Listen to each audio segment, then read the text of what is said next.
Well, good evening and welcome to About the Valley. And my guest tonight is Tracy Lovvorn, and she's from Grafton. Grafton. And she is a candidate for the Congress. For what's this, the second? Yep, second congressional Yeah. district. At one point, it was the fourth. Oh yeah, before the 2010 It was census. the third then. It was. I remember when it was the fourth, then it became the third. Now it's the second. And the way things are going in Massachusetts, it could be the first. Yeah, we'll see what happens after this census, this Yeah. 2020 census. But anyways, opponent is Jim McGovern.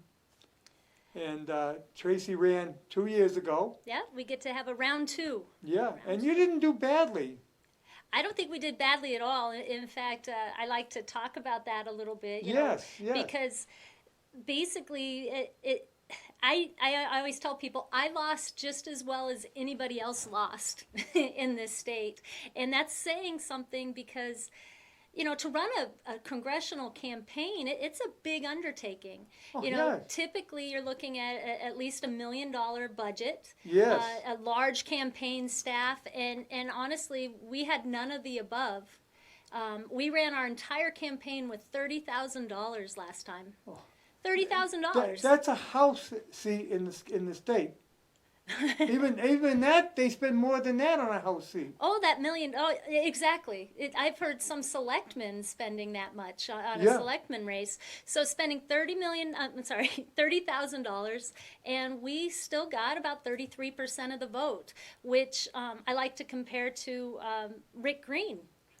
He spent $1 million, had the endorsement of Charlie Baker. He won an award for having one of the best political commercials of the year when he jumped into the river and swam. And so he did everything the quote-unquote correct way. We got the same percentage. Yeah. And so I find it fascinating to look at as a political science experiment. What does that mean? Does that mean with more support, with more resources, we would have done better? Or does that mean because of the gerrymandering in this state, which after 2010 census, there was a study done, and Massachusetts was the 13th most gerrymandered state in the union at that time. And does that just mean that no matter what we do, we're stuck at between 30 and 40% when it comes to running against an incumbent? I'm excited because we're going to find out, and it's going to be interesting to do that. Yes, I mean, you've seen the Supreme Court, actually, or the federal courts, go after some states for gerrymandering, but they don't go after Massachusetts. Oh, our incumbent congressman talks about gerrymandering all the time, especially when it's happening in Pennsylvania. Right, exactly. He doesn't mention it too much about how extreme it is here in Massachusetts. When you look at the 9 congressional districts, we all got last election, there were 6 people running. It's 6 out of the 9 seats. All of us got between 30 and 40% of the vote, which means at least 30 to 40% of the people here in Massachusetts don't have a voice. Exactly. We have an oppressed people in our own state. And regardless of how you feel politically, it is never a good situation to have people that are oppressed. Gerrymandering started in Massachusetts. Right, yep. It was a congressman by the name of Jerry. And it looked like a It salamander. looked like a salamander. And that's Yes, how sir. it got its name. I know. And of And course, to this day, we're still living it. and we're still doing it. And that goes back to colonial, right after the Revolution. I mean, come on, we got to wake up in this state. Right. And they did it again with the last districting. Right, the last districting, when they reformatted this district, District 2, we went from Worcester out to Northampton, Amherst. Yes. Those are the 2 bookends. Yep. And yeah, the way it's drawn, you could just see it, this cluster of pinkish red towns, and they just make sure they put their dark blues where they need to hang on to it. Because if you look at District 2, just with our state officials right now, down south, we got Senator Ryan Fatman. Yes. We got Senator Dean Tran up north. We got Sheriff Lou Evangelist. We got Worcester County in Dave itself. Moradian is conservative. It's very conservative. I like to think of our whole district as, we are very conservative, and even our Democrats are JFK conservative Democrats, and A those dying breed. and that's who I want to talk to and reach out to, and those Democrats that still want to ask what they can do for their country instead of what their country can do for them. And I think those are the guys and women that they fought wars against socialism, against fascism. They see the writing on the wall, and I just want to reach out to them and say, look, your party is not what you think it is anymore, and I want to help you. You're running against a socialist. Oh, yeah, definitely. There's no doubt about it. He's a big AOC guy, because he is a socialist himself. And Fidel Castro is one of his heroes. The pictures with him with Fidel are just He they're went down sickening. to, He's laughing, he's joking, he's smoking cigars in Yeah. Cuba. He's been down to Cuba 17 times. Nicaragua. What he's done in El Salvador, in He Nicaragua, and promoted Honduras. the Communist Party down there. And he got caught doing it, Yeah. with that laptop. It's in the Wall Street Journal.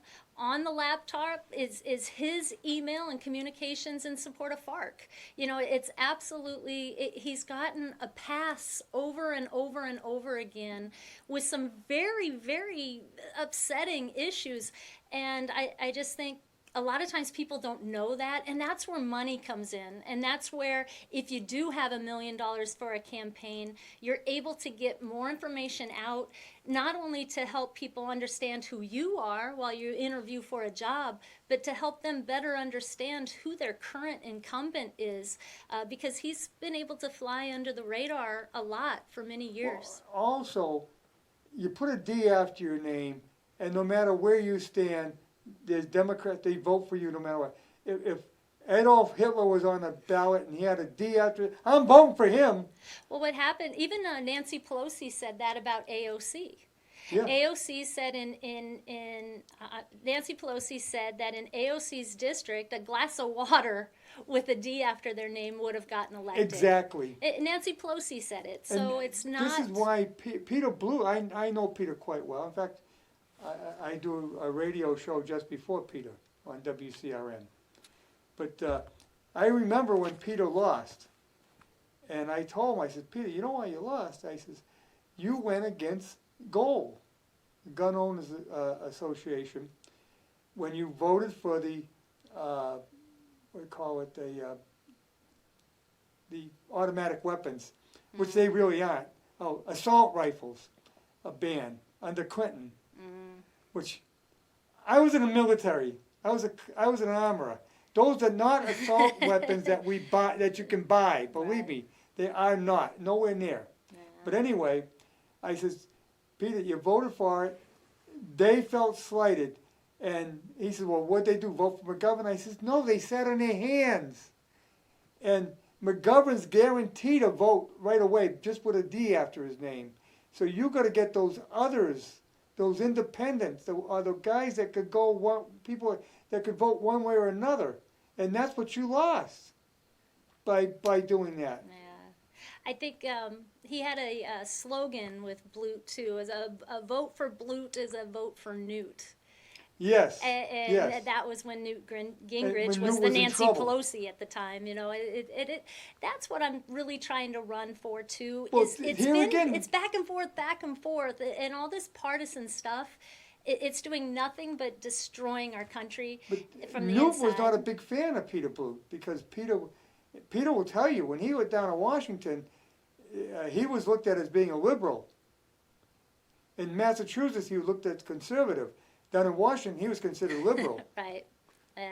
And he told me, he says, that's the way it was. I mean, because he was not that conservative as a Republican. But with McGovern, he's best friends with Nancy Pelosi. She made him chairman of the Rules Committee.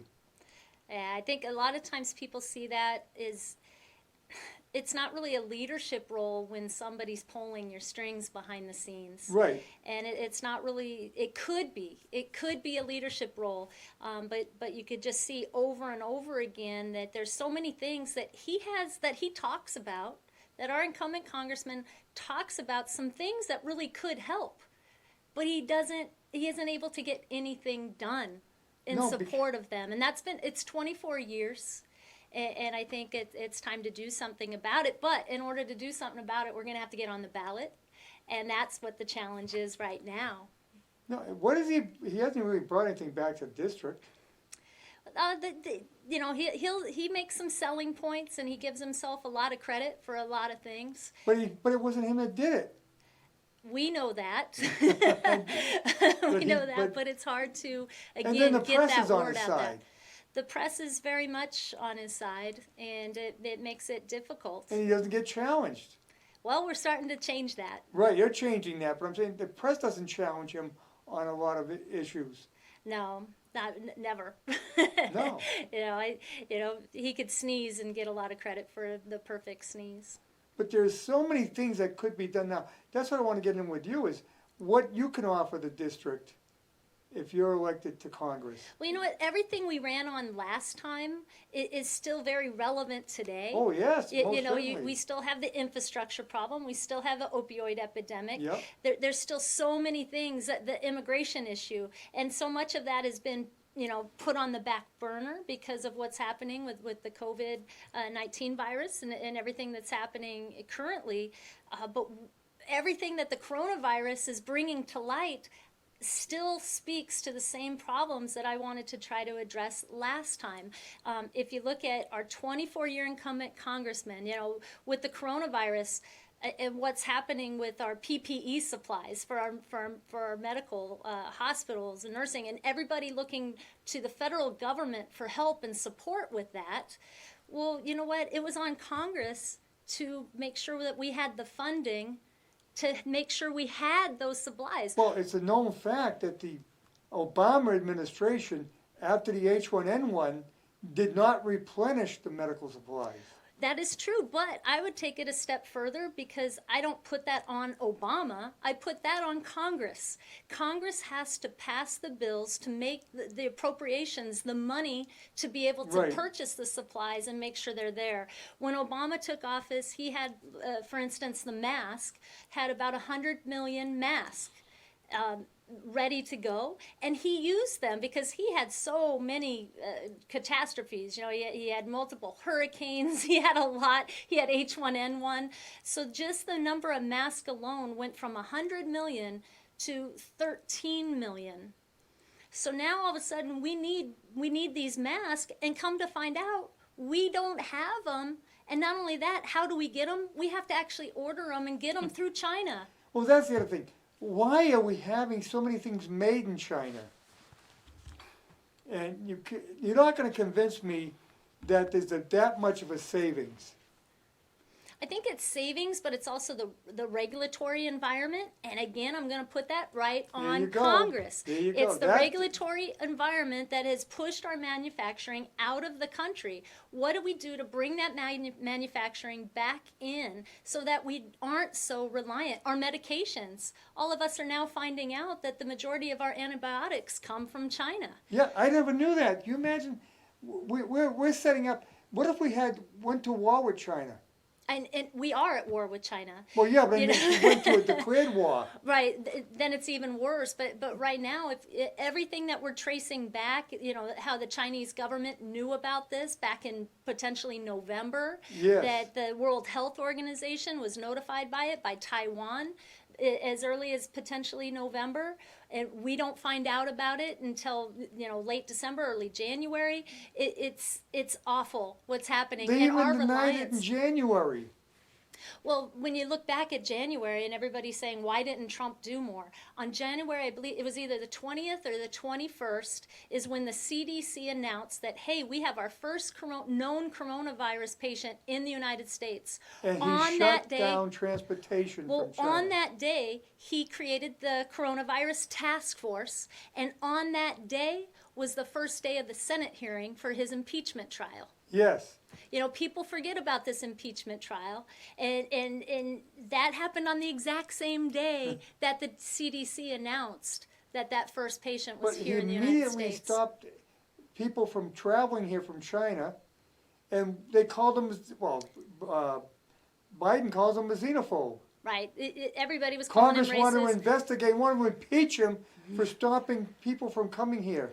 And that's where everything just got so hyper partisan and political again. Because right at that moment, then in February, I think it was 24th, Nancy Pelosi was in Chinatown promoting the parade in San Francisco, telling everybody to come down, Come on down celebrate. to Chinatown. And the partisan politics, I thought it was bad with the Kavanaugh hearing. I'd never seen anything like that before. Ruth Bader Ginsburg, when she was appointed to the Supreme Court, she went in front of the Senate, and the senators asked her, they said, you know what, we know that you are an extreme political viewed person on the more leftist side. You're very progressive, you're very liberal. And they just asked her point blank, do you think you can be fair? And you know what she said? She said, yes, I think I can be fair. And they said, okay. I think her confirmation was like 98 out of 100 senators said okay, and it was done. Yeah. Brett Kavanaugh was a circus. It was one of the most embarrassing things that the American population has had to endure. And things have only gotten worse since then. We had the whole Russian fiasco with the Steele dossier that we all know was fake. Yeah. We all know it was purchased by the DNC.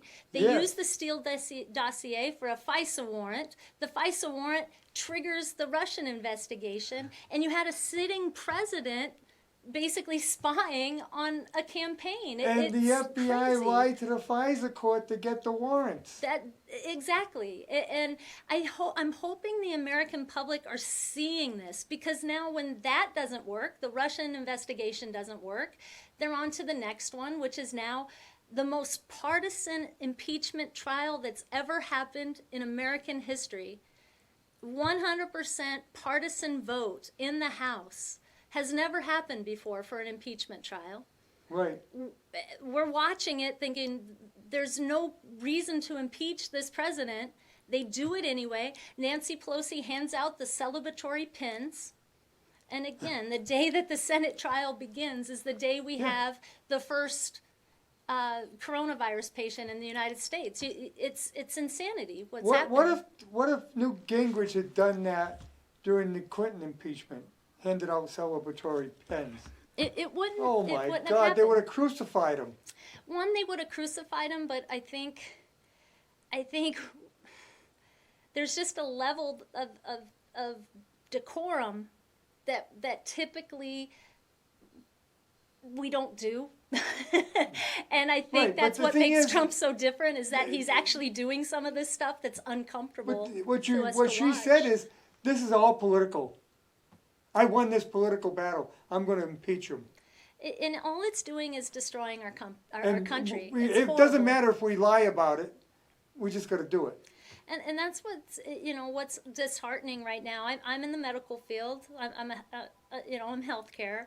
I understand universal precautions. I understand infection control processes. I'm actually a Medicare surveyor, so I go in. I did the Medicare survey for the Soldiers Home in Holyoke for their rehab department. Oh. So I intimately understand a lot of what's happening, and I've worked in skilled nursing for 20 years of my career, and I have a connection with the elderly that's deep. I truly love my elderly patients.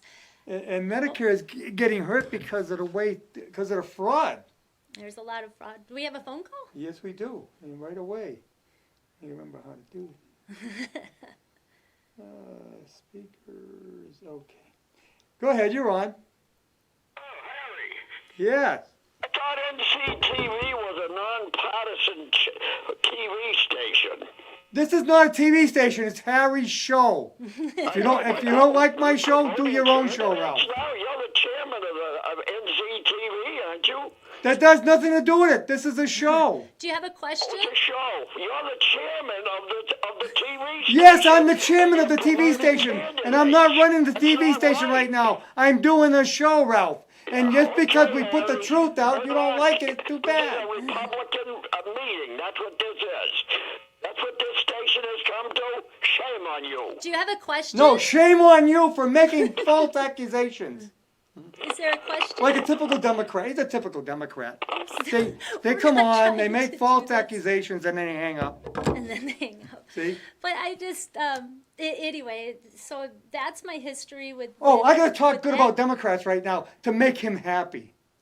But I just want to talk about me. So then I'm also a small business owner in this environment, Right. and my clinic is pretty well closed. You know, I'm no longer seeing patients, and that's the balance that's happening right now with this COVID-19. It's how do you balance the economy and business along with trying to keep people safe with this virus, and you know, we're living this every single day. And that's what's such a key challenge right now. And I think a lot of people are getting itchy, you know, saying, okay, we're going to give this another How long can you couple. spend doing this? Well, when it makes sense, it makes sense. And when those models first came out and it said, hey, we might have 2 million fatalities in this country, it made sense.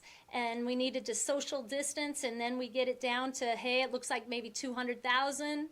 I think the latest one, we were right at predicting about 60,000 fatalities between now and August, which now puts it more typically in line with something that's more, you know, feasible. I'm not saying that human life is disposable, but at least now it's more in line with like a typical flu.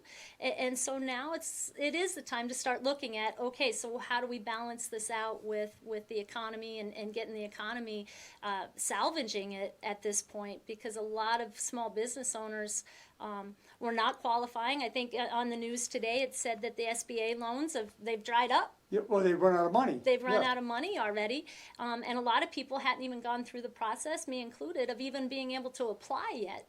So it's getting there's the other. first one to apply went through quick, but it ate up the funds right away. It ate up the funds. You know, a lot. It's affecting a lot of people, and there's lives at stake, but there's also livelihoods at stake. There's also a lot of people that are home that are depressed and We gotta be careful about anxious. this stimulus too. And now somebody's talking, giving everybody $2,000 a month for the rest of the year.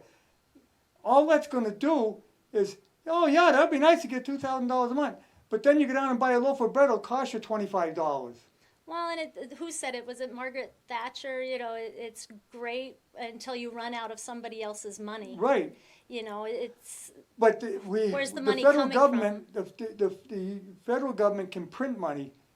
And, you know, Germany did that after World War I.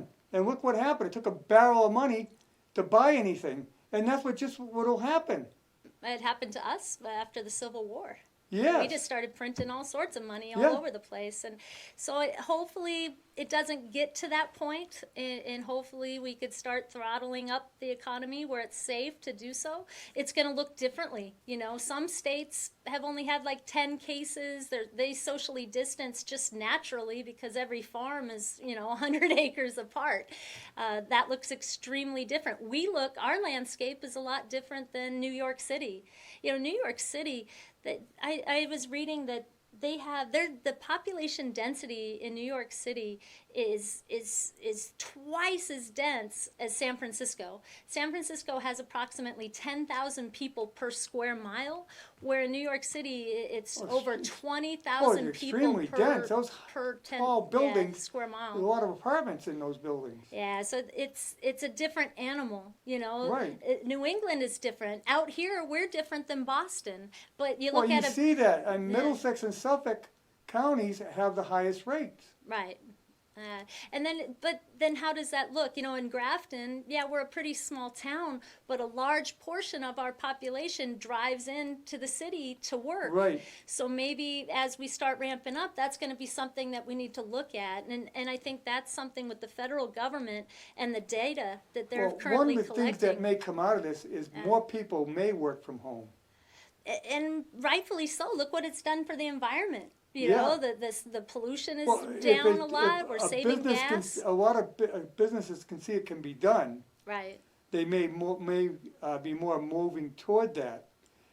You'll see more meetings becoming computerized. Right. Instead of everybody gathering together, we'll be doing it on the internet. Right. You know, so there's some things that we're learning very quickly. I think my sister's a school teacher, and she mentioned that the teachers had to learn so quickly to do so much with technology, but it's allowed the teachers to really interact with the students in a way that they never really even knew was possible. Yes. And so what's going to happen with that in the in the near future is really Well, exciting. that's another thing I said could happen. You might see colleges stop building dorms. And well, you already colleges, a lot of colleges do that now. You can get a diploma off the internet in some major schools. Right. Yeah. Well, yeah. Harvard, Yale. Yeah. So you may see more of that coming in the future too. Yeah, and that might not be a bad thing, especially when you're looking at college cost and expense, Yeah. because obviously it doesn't have to be as expensive Right. I as mean, they think it needs to be. the thing is, it takes the social aspect of it out. But in some cases, maybe it's not necessary. Or maybe we can make a balance, Or you make a like balance, so many yeah. things are happening. So not always everything has to be doom and gloom. You know, what can we learn? You know, in the Spanish flu, 1918. You know, one of the things I think about a lot, I think it was 50 million people died, and there was 3 waves. You know, the first wave was about this time. Yes. The second wave was the worst one, was actually in the fall. They say more people died in the fall of 1918 than the total of World War I Yes, that's died true. of the flu. And so that is something we definitely need to be aware of, But is that second a wave. lot of that came about because, in fact, it started in the United States at Fort Devens, Yep. but they were all clustered in. And we learn now that separation does help. Right, and with the troops moving around and whatnot. Yes. But what I was getting at is after 1918, because everybody's saying, well, are people going to change the way we do everything? And I think we will a little bit, but look what happened. After that Spanish flu, we ended up having the Roaring 20s. Yeah, You know, you had a boom, you had people dancing and jitterbugging, and so life did get back to their normal. So it took a while, but I think we can learn from our past that, you know what, life will return. We Well, will go to it's gonna ball return, games and again. We will go to movies again. It's just this has been gonna nowhere, take some time. no way as bad as the 1918 flu epidemic. Hopefully not. No, it hasn't reached that point at all. No. And even in the amount of time we've been experiencing it now, and if you were at the same time of the epidemic, in 1918 it was a lot worse. People were dropping left and right. Yeah. I think that one of the things I read, and this was kind of disturbing, it's in the New England Journal of Medicine. So that's a very, it's a scientific journal. I think it's Right. highly respected. New England Journal of Medicine, March 26th. Dr. Fauci and I think 2 or 3 other co-writers, physician co-writers, wrote in the journal a study, and you guys can look this up. It's the New England Journal of Medicine, March 26th. Dr. Fauci, in his study, right in the middle, there's a statement that he says that at this point, it's looking like the COVID-19, the virus, the death rate is on track to be no more than a severe flu season. And that's great, but he wrote that on March 26th in the New England Journal of Medicine, and it's just frustrating because if he wrote that on March 26th, it's not getting out into the public as quickly. And again, I know we still need to do what we need to do, no doubt about it, but there is going to come a time very quickly here where a lot of businesses are closed and our economy's coming to a grinding halt. We have people that are going to be, they're anxious, they're depressed. We have, our alcoholism is skyrocketing right now. People that are having elective surgeries. Now, some of the elective surgeries are hips or knees. Yeah, they have to stay in Painful, but some of these elective surgeries are also heart surgeries. Right. There are follow-up surgeries needed for cancer patients. There's people maybe not getting a mole checked that might turn into to a cancerous growth. We don't know what damage we're causing long term. Yeah, you can't see a doctor. And so that's some of the stuff that I hope as we start ramping back up, those are some of the things that need to be considered. To put somebody at high risk here, if you lower that risk, does that increase other people's risk? And you got to balance that out moving forward. Well, we haven't had anywhere near as many people get the COVID virus as got the flu. The thing with the COVID, is a lot more devastating, and it's more likely to bring death upon you, other than but the flu will. But in a lot of cases too, the people who did die had pre-existing problems. That's very true. Thank goodness with the COVID, what it appears, at least it's not impacting our youth like the typical flu does. Right. I think that would be a whole nother picture, and hopefully it doesn't morph into that as we go along, because I think there's something that would be even more heart-wrenching if this was attacking, our kids, our 14 and youngers. I think it's 14 and over that we have some history with, but 14 and younger, it seemed very protected. There was one younger, it was a baby actually that died. In Connecticut? I forget where, but I think they had a pre-existing condition too. There was a story in Connecticut that came out that ended up being just really sad, because the governor of Connecticut came out and said that it was a baby that died of COVID, but it wasn't. It was not COVID related. The baby actually suffocated. It was an awful mess, and it was a lot of Well, see, that's the other thing too. We don't know. In some cases, they may not have died of COVID, but the doctor that did the death certificate said that. Well, that just came out in New York City. The death toll jumped by like over 3,000 just in one day, and each one of those 3,000, they tested negative for the coronavirus. Yeah. But they still put the coronavirus on the death certificate, and they openly said that.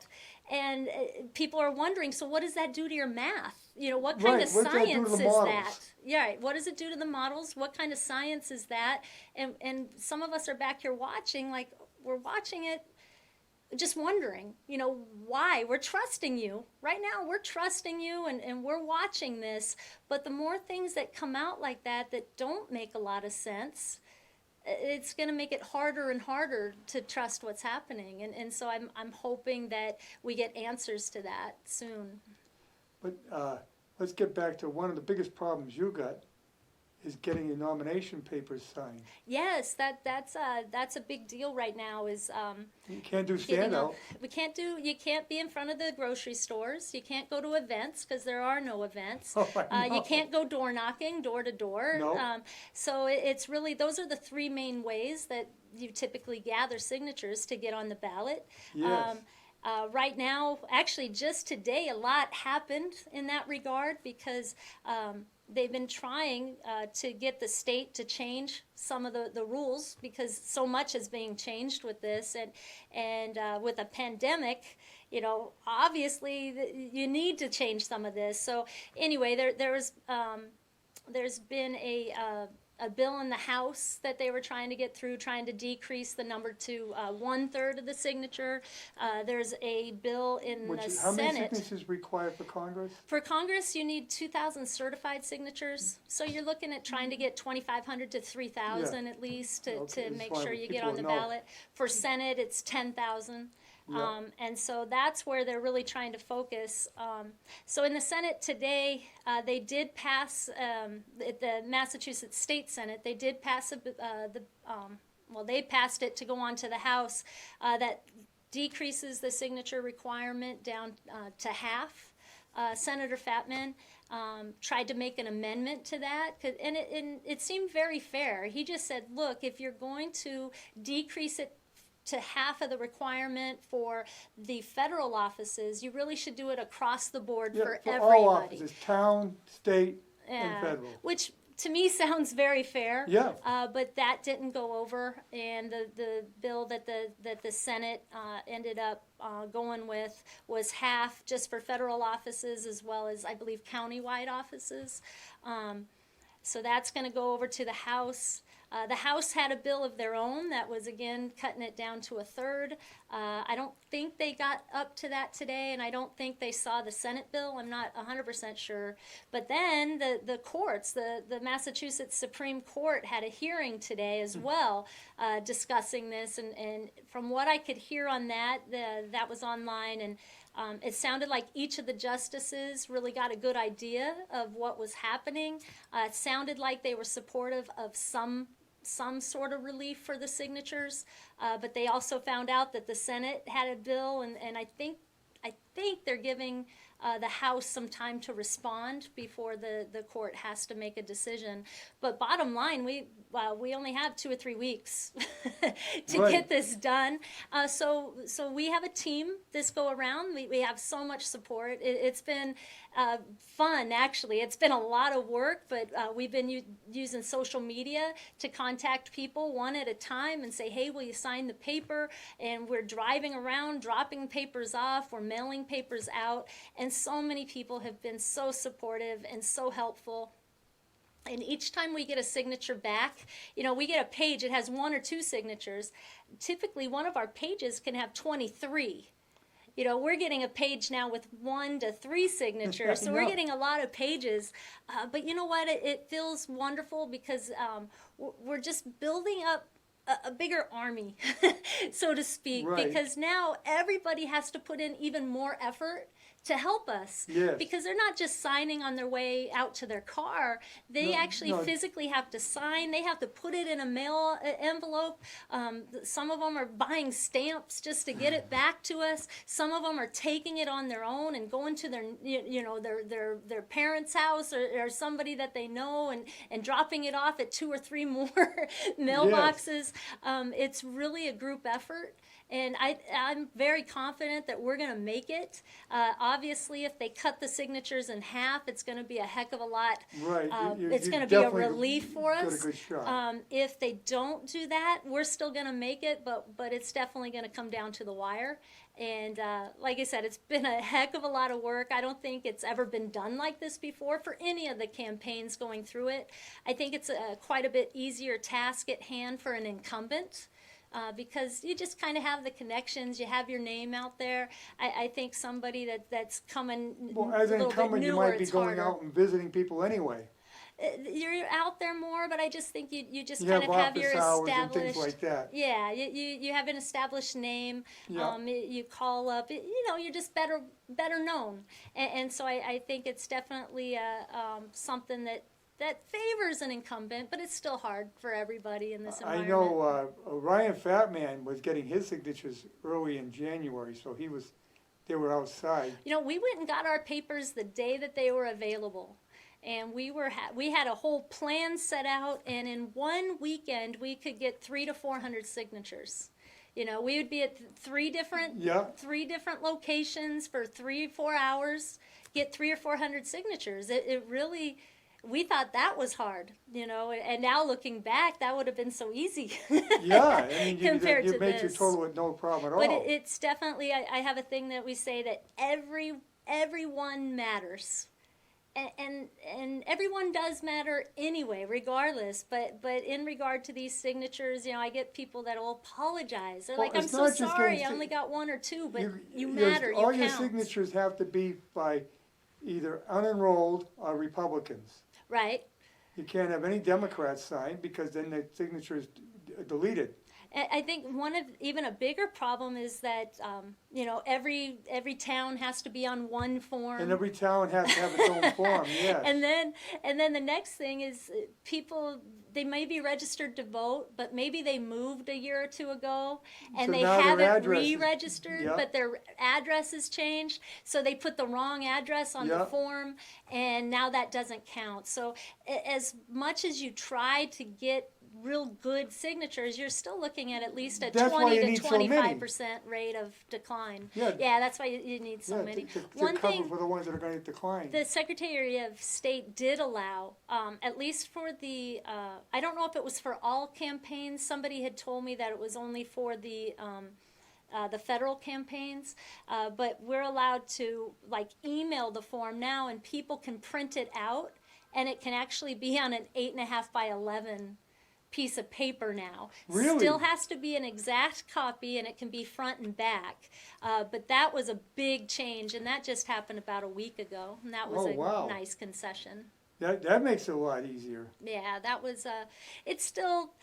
It's funny because Because you can't fax that nomination paper. no, it has to be signed and mailed back. Or I've even told people I will come to your house personally, drop it off on your porch, and I'll come pick it up. No, you can't even email it because you can't scan it in. It's too large. Well, and you can't have an electronic signature at this point, so Right. you have to have the real wet signature. But, I mean, they couldn't print it out because, like you say, you have to have both sides. You'd so have you to have can't- legal paper, but now you can do it on 8.5 by 11. But it has to be, on one sheet, front and back. Yeah, Like today, yeah. I got 2 sheets and they were separated. So there's still a lot of nitpicky rules, and Yeah. it does make it a challenge. But it's been, like I said, it's been pretty exciting, and people have been responding extremely well to help us. This is, I'll tell you, we're gonna look back in a year from now, and, oh my God, this will be, how people look back, well, you weren't here then, the blizzard of '78, every Right. February, people reminisce about it, and that's 40 years ago. What's sad about this whole signature thing is New York State, they changed their requirements fairly early. Yes. They have similar signature requirements, and I want to say early mid-March, as soon as people started socially distancing, they addressed it right away, and it was taken care of. Then, there I blame the governor now. He should have jumped on that. I don't know who. I don't know. Well, he's I the just leader. know He's the head constitutional office. there's just a lot going on, though. So Yeah. Oh, I know, but there's a lot of plates if to this spin. had been 2 years from now when he was running, It would have gotten done right. would have got done right even away. now with all the changes, it really came down to Senator Markey. he was the one who forced it, right? He's the one that I think finally got our legislators to start listening, because we've been squawking a little bit. Kevin O'Connell, he's running for Senate. Yes. On the Republican side, he's really taken point on bringing the lawsuit. He's the reason why the state Supreme Court did the hearing today, because he's been really working hard to get this in front of people.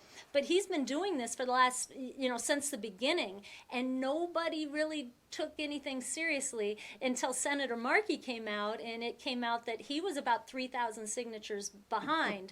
And when it became about Senator Markey, we actually saw the state legislators take action. Now, how about Kennedy? And that's sad. If Kennedy is behind?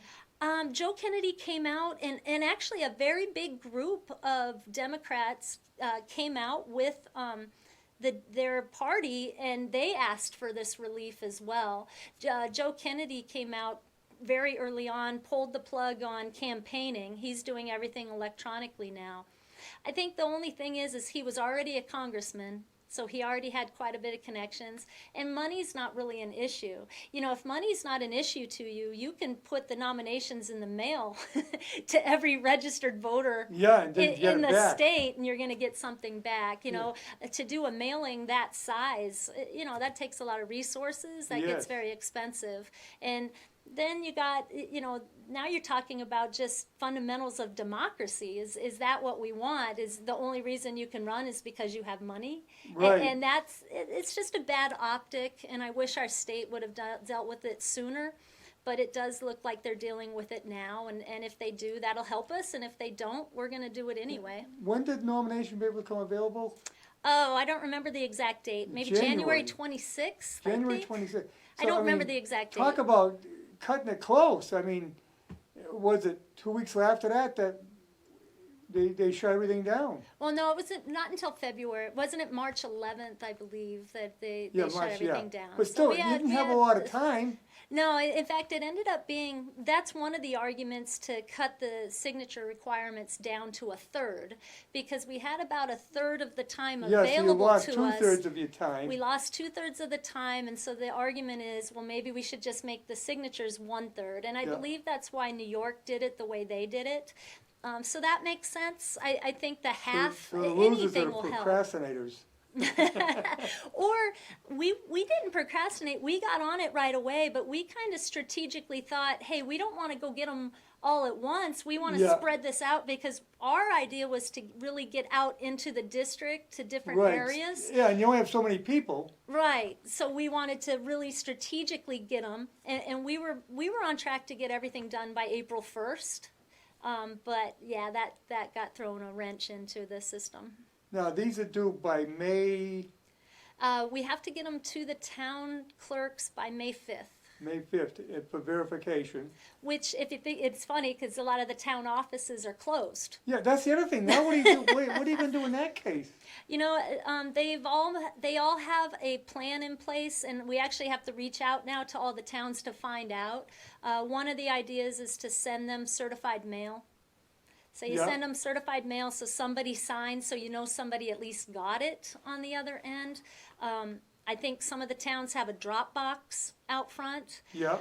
It's just scary because then you're letting go of these signatures, and these signatures are worth platinum. You know, they're golden. Well, yeah, I mean, it's a And so just to put them in the mail or to drop them off in a box, you know, I like to hand it over to the person and see them sign it, because they have to sign it and time stamp it Right. when it was received. Yes. It doesn't matter when it was postdated.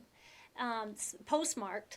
So I'm a little nervous still to Now, get they these should in. make an exception for one person to come in at a scheduled time, and you could wear a mask, wear gloves, whatever, and at least have it done face to face.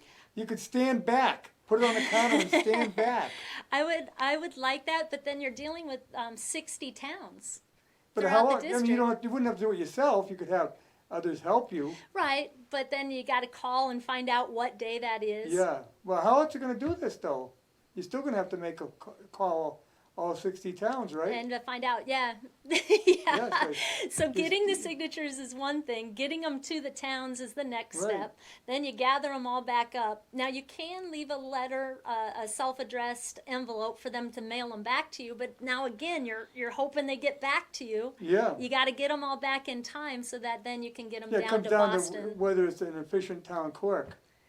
Yeah, and you know what? Last year at last election, we had really good experiences with the town clerks. You know, they were collecting signatures from all over. You know, you had the governor campaign, Yeah. you had all the senators Right. campaigning. There were three. It was Yeah, it was it a statewide busy. election, a constitutional election statewide. It was a very busy time for the town clerks, and yeah, I enjoyed a lot of them, especially if you only had a couple pages, would do them right there for you, which was great. Yeah. Other times you had to drop them off, and you know, some of the smaller towns, they might only be open 2 days a week anyway. Yeah, I and know. they We don't only realize had it. very There's specific hours. a lot of very small towns in the district. Yeah, there was, and that was interesting, really getting to know the ins and outs of the smaller towns, and the town clerks, again, they were just very nice, and everybody worked well then. So I'm assuming it's going to be the same or even better now, because people do know that this is some special circumstance that we're experiencing Well, I mean, together. it's a problem for a lot of. I just lost my father-in-law in March, and you know the funeral director is supposed to get us the death certificates. He said, "Well, I can't get them. We paid them, they're $10 a piece. We paid them for 3. Oh no, the town clerk's office is closed. Well, we needed one for an insurance. So I emailed the town clerk, well, assistant town clerk, Linda. She says, I'll mail one to you, put $10 in the drop box. That's what I'm talking about. You know, people are. Yeah. It's still I mean, at small 'cause town environments. What People do are going to yeah, try what their are people best to doing? help. What if you need a marriage license? I mean, how do you get it? You got to wait. How do you get your dog licenses? hopefully we're getting passes on that, just like we're getting passes on Right. the stickers for our cars. We're getting passes on our Yeah. registrations and everything else. We just haven't got a pass on our ballot nominations signatures yet. So hopefully know, we're you- getting that as well. They really got to do something because it's just totally impossible, and it's working against incumbents as well. So they probably thought originally, I'll be all set, but I'm sure there's some that are having a hard time. Well, like I said, Markey, and that speaks Yeah. volumes because he's been there, a little while. Yeah. He's got some connections, and he was struggling with it. So I'm proud of what we've accomplished so far. I really am thinking we're on track to make it either way. But obviously, if they were to cut this down, it would give us a little more breathing room. And that's nice because we have worked so hard for this. Yeah, I mean, this is your second time around, so you have a lot of experience on running, that's for sure.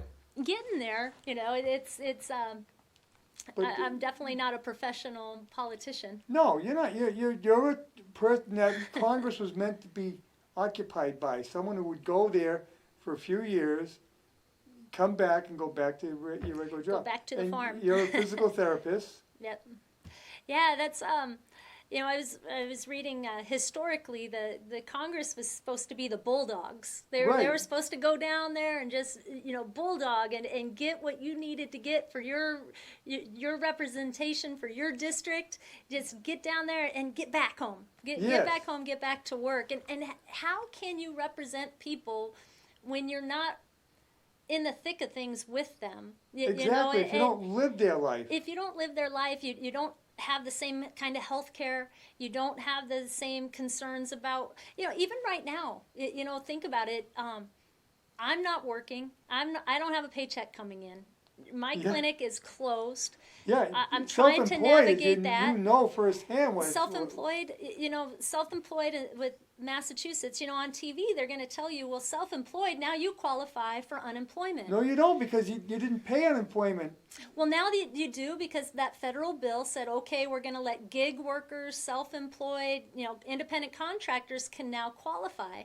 The problem is it's hard to make that happen, especially in a governed environment, quickly. And so the state of Massachusetts came out and they said, you know what, we're going to make a new portal for you. There's going to be a new website, and we're looking to have it done by April 30th. Yeah, but That's then 6 you've been weeks unemployed later. for a month. Right. So I'm going through that right now. I'm going through the unemployment. I'm going through trying to manage, trying to keep a business above water when there's no income coming in, but somehow you still got to pay your lease. Yeah. I understand this intimately. And at the same time, I am in healthcare. I do understand, the precautions and what's needed with the PPE. And How are you handling your patients? well, I don't have any. Right. We don't have any more. I'm down to 2. As a physical therapist, I did qualify as an essential employee. However, I let patients make their own decisions. I had some elderly patients that I didn't feel comfortable with. I have a few others that, I do know how to keep things sanitary. I do know how to, use my gloves, use PPE, how to clean, immediately before Right. and after. And it's really no different than how I worked beforehand. That is something that we learn in healthcare, is you learn to treat everybody as they're dirty. It's universal precautions. I don't know what disease anybody has, so I have to treat everybody that they have it. I know there's other physical therapists. They're out of business. I mean, they're shut down. They still got the rent coming in. That's us. I mean, like I said, I have 2 patients. Normally I had 50, so it's Yeah. we're basically shut down. Yeah. And But you it's still hard. got the bills. And for how long? And yep, we still have the bills, and you can't, everybody, for the restaurants, the bartenders, we're trying to go out to eat when we can, and they're only seeing maybe, I don't know what their sales is, but maybe 25% of what they normally sell. So Right. this can't last So going out forever. to eat now is takeout.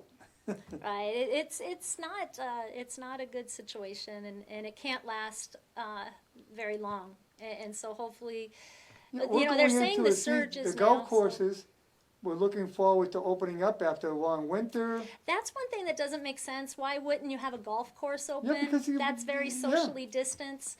That's where some of this stuff isn't adding up. You know, golf seems like it's a perfect thing to have, and you know, do the social distancing at the house itself. But once you're out on that Yeah, course, but you could keep a distance, work out in the clubhouse as well. right.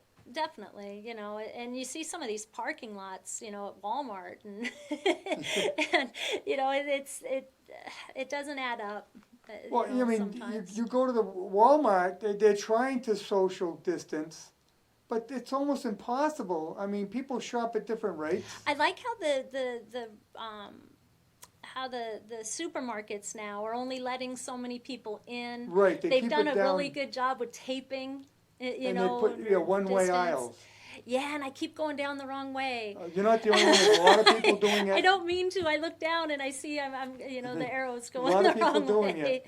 I'm trying not to, but But I mean, and this is going to go on for a while. Even after they open things up, it'll still be going on. it will be. You know, one of the things that that was just sick to see, some of the farmers, how a lot of the farmers are throwing away their food crops. Yeah, because Did you nobody's see buying that? it. Well, yeah, because they have their contracts to sell with the restaurants, the cruise Right. ships, the hotels. Yeah. And so all this food is going to waste when we have people going hungry right now. And that's where I get like passionate and as a no, that's not something maybe Congress should address right away, but as a congressional member, you have contacts that you could really work to make something happen with that. There is no reason why they should be throwing away eggs, throwing away spinach and squash. I saw on TV they had a full bean crop that they just plowed under because there was no place to sell it. And that Yeah. seems to me that that's a huge opportunity to say, look, we can give you guys some sort of incentives to make up for this in the long run. We just got to get a supply chain from you to these places to get the food The out. dairy farmers have to milk every day. Where's that milk going? They're Well, just if they throwing don't it have away. a place to use it, they've got to dump it. But the cows have to be milked. And it is absolutely horrific to see that happening. And, I Yeah. mean, food waste is so huge in the United States anyway. We have enough food to feed everybody, and 3/4 of it gets thrown away. I was talking up in Leominster last election. I was speaking to a lady that worked in the school districts, and she said every day in their cafeteria, she has at least 5 full, huge rubbish bins full of food. Yeah, because the kids don't eat it. The kids don't eat it. And I asked her why, and she's like, one, the food is no good because it's, you know, government surplus, you know, tins of food. She's like, Tracy, if we gave them the money and they could buy local produce that was good and fresh, they would support the local farms, it would cost them half as much, and the kids would love it and they would actually eat it. She said the other thing you need to change is give the kids more time. Because if a Yes. kid only has 15 minutes to eat and play, what are they going to choose? That's why you got They're to gonna go listen. play and throw you got to away the listen to the food. people at that level. They know how to fix it. Listen Yes. to the farmers, listen to the workers, and then figure out a way to help support them. And that's what I want to bring to the table. And that comes from just industry, from working a real job in management, because that's all you need to do is go ask your employees, what do you need to be able to do your job? You know, go ask the schools, what do you need to be able to do your job? Ask the farmers, what do you need to be able to do your job? And that's where you go in and help. You don't force them, you don't tell them what to do. They tell you what they need. And I think that's where our government needs to go and should have always been. Well, we got to go. We've run out of time. That was fast. Well, thank you for coming in. We'll have you back again. And hopefully by then I'm actually a candidate instead of Yes. a maybe candidate. We'll be back next week with the guys from Purgatory Bear because they're having a tough time too. Want to talk to them how they're handling this. See you next week. Thank you.